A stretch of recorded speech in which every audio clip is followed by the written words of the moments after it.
Salute! Hola, welcome. How are you, Byron? I'm fantastico. I'm practicing my Italian because one day we're going to go back to your native land and sail and travel and discover. So I'm getting a head start on l'italiano. Mamma mia. Eh, Va bene, benissimo, bellissimo. Hey, and welcome, you wonderful viewer, to our episode number 5. Oh, this is 5 or 6? No, it's six. 5. Oh, it is 6. Oh my gosh, Yeah. time flies. Yes, it Time, is is- 6. I can't Yeah. imagine we're already at 6 episodes. I mean, What? yeah, time is flying by. Yeah, it's really wonderful to have you here. Thank you for watching also the other videos, and also thank you for your comments. These comments are actually very useful because it does, help expand on the topic. So today we will present you soul key base number 5. Yeah, that's why I got mixed with the episode and the key. Yeah, it's Hmm. key number 5. And before we do that, I wonder, what have you got so far from all the different videos and the keys that we have shared so far? How is it? How is it going applying, and what kind of results, or what did you notice different? So would love to read you down here below in the comment area. Byron, anything you want to say about our upcoming soul based key number 5? Well, since you haven't mentioned it to the audience yet, I do want to say one thing uh, with the first four keys. Uh, I personally have pondered them not only during our discussion, but then afterwards. And I realized that it has stirred up quite a lot of things in my awareness. And I just want to remind the audience that it's quite subtle. Mm. You have to be prepared for the subtleness of the distinctions. It's not that, oh, all of a sudden, you're going to see a big flashing light or you're going to get a massive aha. However, you will feel the transformation as you're practicing these distinctions, and it's that subtleness that makes them also very powerful. The mind doesn't react too abruptly to it because it is a subtle shift, and I've been finding this journey ever since we started doing this quite powerful. It is definitely transforming me. So that's one thing I wanted to mention with regards to the keys themselves. Now, with regards to the fifth one, yes, it's an interesting one because it brings us to a point in the conversation where we really start to question the power of the ego and its relevance. Mm. And we keep talking about the ego and how it's not necessarily uh, in your best interest to follow its advice. And I think today we're going to see that quite clearly. Oh, thank you. Oh, suspense, suspense. What is key number 5? Well, I'm not going to make you wait too long. Key number 5 is authenticity. Mm, This is a big one. And read the tagline. I mean, nothing really beats you, who you truly are. I mean, your authentic you, it's more than enough. And we have talked about being enough previously, right? yes. And however, before actually we came into the podcast with Byron, we were talking about how we have been conditioned to not be authentic, right? Yes. Think about this. Since you were a little kid, then you started going to school, and then if you did further studies, whether it was university, technical school, etc., whatever it was, and then interacting with society, it seems like, and it's also quite obvious at times, that authenticity is not really what is most desired from us. I mean, in Mm, this setting, we can also call it this matrix where we are playing it, right? We'll talk more about that, later on. But then it seems like authenticity is not really that welcome. What do you say about that? Byron? I totally agree. In fact, extend on what you were saying. Yes, we're with our peers. And is it by accident that the people that we grow up with are all of the same age?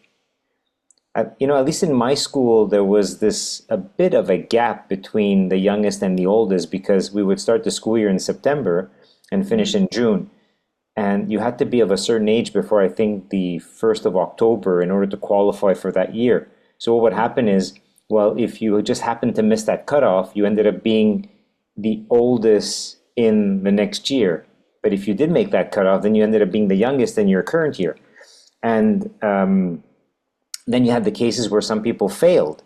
So maybe at most you had a 2 to 2.5 year gap between the oldest and the youngest student in the school. I've noticed though, for example, with my wife's batch, because they start the year in January and they mm, finish in December, um, it's almost 100% that everybody's exactly the same age, mm. within that 12-month window.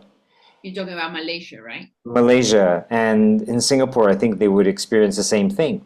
So can Mm, you imagine being with people exactly your age all the time? mm. Doesn't that create a competitiveness which is unhealthy, where you cannot really be authentic because you're just being criticized and you're competing with each other all the time? That's something that I realize is not the healthiest thing for our evolution. Mm, And then if you want to contrast that with an alternative, look how rural schools were before government's taking over. You didn't mm, have enough students to have like classes of people of the same age. So a teacher had to contend with, a group, let's say they did a primary group. Well, they might have 10 students and you had a few that were 12, a couple more that were 11, 10. So you had a mix of students from like 12 down to 6, all in the same classroom. that's true. And what will happen there is that the eldest will coach the youngest, and the youngest will force the eldest to integrate what they've learned so that they can coach. And I'm thinking also from a social interaction perspective, you just eliminate the competition because in that context, they want to collaborate. I mean, Mm, why, the 12-year-old's not going to compete with the 7-year-old. What's the point? Instead, it's more like, okay, we're here to help each other learn, and the teacher's job is basically to, communicate the material. So when government schools came in, that was taken away, that structure, yeah, for the efficiencies of the system. the system. That's right, the system. Mm. Mm, yeah. And So to come back to authenticity, we can see that when people really understand that, oh yeah, okay, I haven't really had a chance to discover who I am because I've always been posing, I've always been pretending to be somebody else so that I could fit in, so that I could be accepted, because that whole power play of if you're not part of the clan, you are isolated, and isolation means death. That deep rooted fear that we have. You can't isolate an individual. You can't expel them from the tribe because for sure he will die in the wild by himself. Well, this is not, we're not in the jungle when we're in urban society, but the psychological trauma that instills is very present. And yeah, I think it takes people being exposed, for example, to the workforce or to small businesses or to entrepreneurial life to realize that, wait, there's a whole different way of being. And it also adds a lot of credence to the expression, I'm searching for myself. yeah, You know, yeah, I had to go and take this trip, for 6 weeks with my friend so I could find myself. yeah. Um, I mean, it's crazy, right? That after 12, well, let's see, what is it? Almost 20 years of indoctrination camp, You also known mean as public education system? education. Yes, Mm, public education. You have to spend all this time looking for yourself because, yeah. So this is what I realize about the whole authenticity game. It almost seems like it's been built into the cake that we don't we shouldn't look for it. You know, we shouldn't be authentic. Yeah, thank you so much for sharing that, Byron. And I have seen that, well, personally myself, the looking for self. Whoa. And I think actually a lot of us, we go through that journey to find ourselves. And this is actually also, well, that phrase itself, it's now I can see that doesn't really gel. And we can actually use a different kind of phrases like reconnecting with myself rather Mm. than looking for, because the looking for implies that it's outside of us, right? And it's never outside of us. And when we say nothing beats who you are the best that you can be already. Mm. It's because you are a soulful being. You have your soul and its source. So, how can anything be better than that? And this is not about comparing ourselves with somebody else or something else. It's just simply acknowledging that who we are innately, that's enough. That's enough to create in this physical plane. We're gonna get more in detail about this, how this structure works, and how you, as a source being, can create purposefully from who you are. Of course, you are also playing the game of ego by interacting with others in this physical plane of reality. And probably you have noticed, whether if you are a business person, entrepreneur, or you are working in a corporation, or wherever you are working, wherever you are serving, even if you are, just being a family member, you recognize that there is ego games being played all the time, because that's what we have learned, right? And Byron mentioned earlier about the indoctrination period and how, going for children, teenagers, and then young adults, going through the system that has been set up, right? To really go through so many years of formation, that formation at the end, most people don't even know who they are. Mm. Wouldn't it be amazing, actually? Well, now there are some schools. I mean, if you talk about the Montessori type of schools, or Waldorf type of schools, where children are actually encouraged to really recognize themselves, who they are truly, right? And then life starts from that. Mm-hmm. So I'm not saying, well, we're not saying, which one is right, which one is wrong.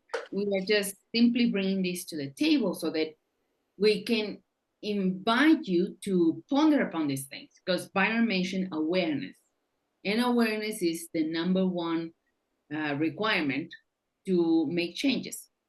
Because without awareness, it's like, okay, well, when we're not aware, we just keep on repeating the same old thing, right? Mm-hmm. And Byron also mentioned about the power of the ego game in our society. And the ego, for most part, is a structure that is misunderstood. And when it's misunderstood and we don't have awareness, then it can really play up against us. And Byron mentioned how in the old days in rural communities where, a teacher had a class of different ages, they were encouraged to collaborate because it was for the betterment of the whole group. Mm-hmm. So where is that now? Do we have that now in our larger society? Where can we recuperate that? Or what can we do as individuals and also as a community to bring that back? Collaboration and competition are these two things that are, I mean, we can see it everywhere, right? So Byron, when you were working at a company and then you moved to be an entrepreneur, Mm-hmm. what made the biggest difference in you being an effective entrepreneur in terms of competition and collaboration? That's a quite a dense question, but I'll keep it angled on one particular aspect.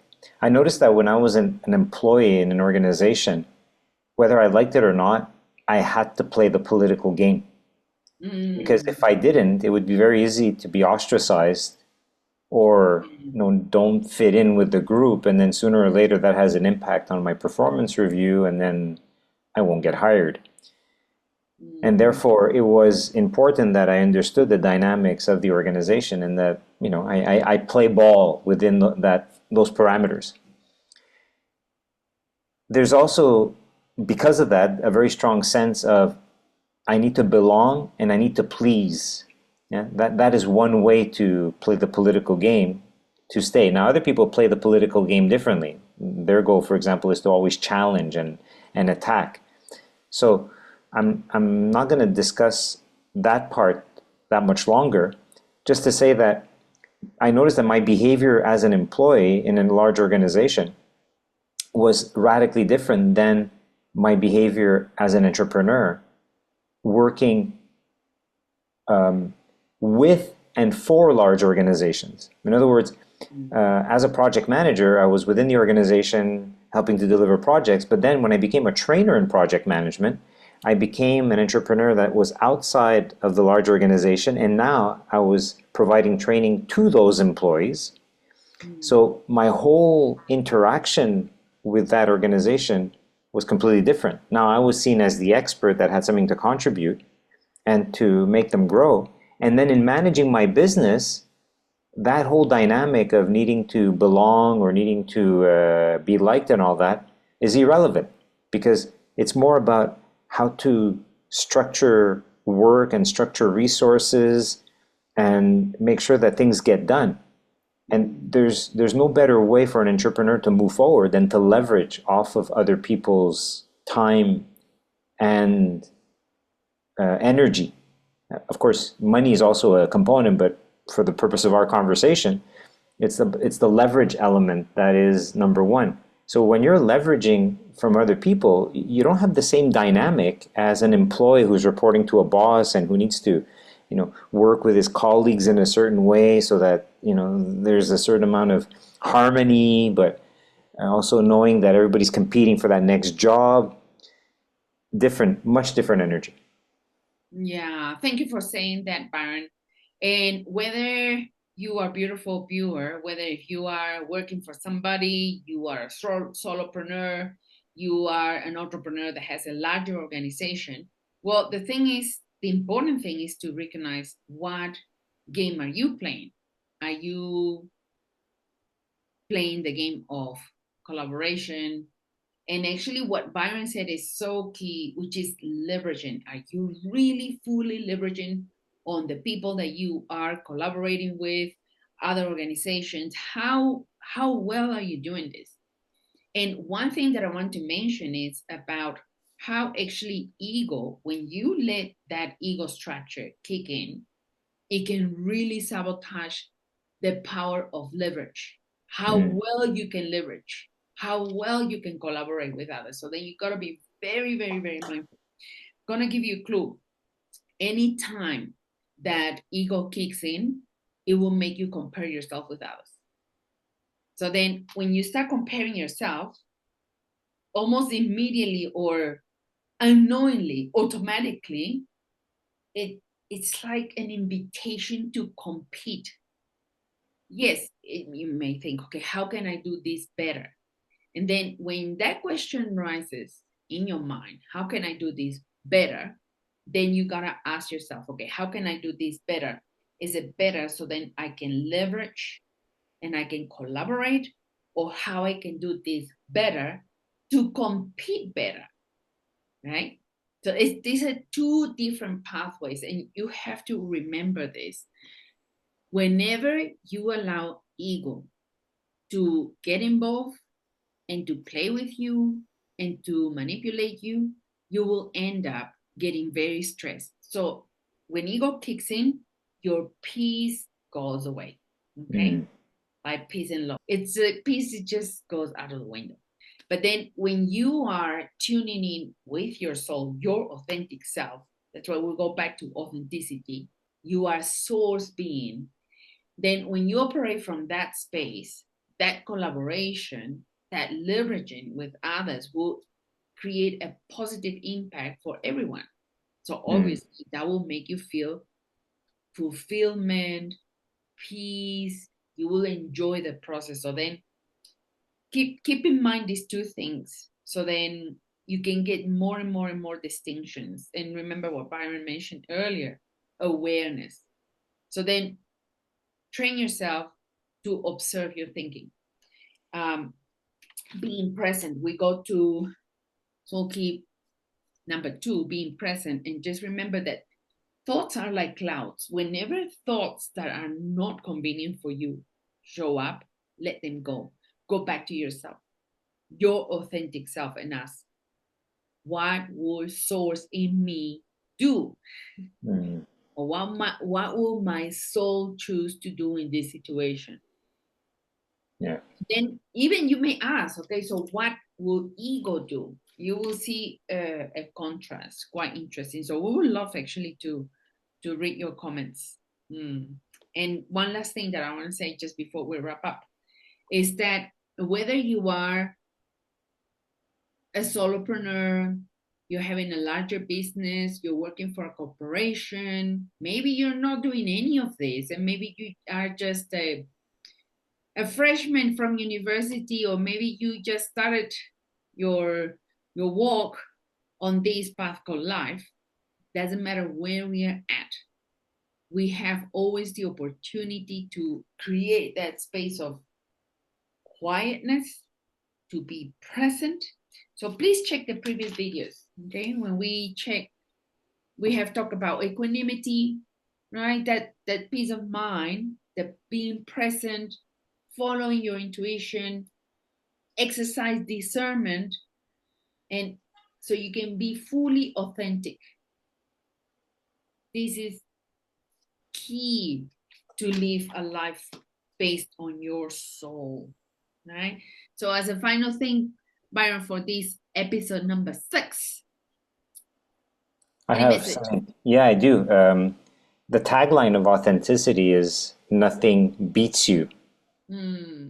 And maybe linguistically, people are listening to that and they're hearing one angle of it. I would like them to invite them to a separate angle. So nothing beats you.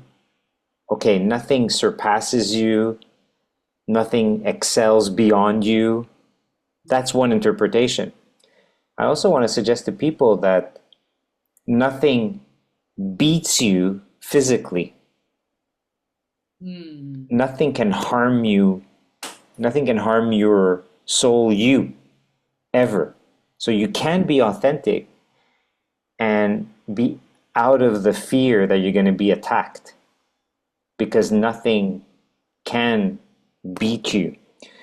So I thought that would be an interesting prompt to add into the advice that you gave in earlier when looking at how ego starts to interact and is distracting you from being authentic.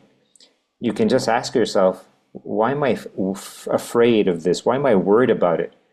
Nothing beats me. I can be authentic. Yeah. That's what I'd like to leave the audience with. Thank you so much, Byron. Excellent. So thank you so much for tuning in. Thank you for also sharing the video. Yeah, we're sure that there's someone that you know that can benefit also from this information. So thank you so much for sharing, and thank you for giving thumbs up and subscribe. More videos are coming. So thank you for being part of the community. So we'll see you on the next episode. Thank you. All right, folks. Hasta luego. Hasta luego. Ciao, ciao. Thanks. Bye-bye.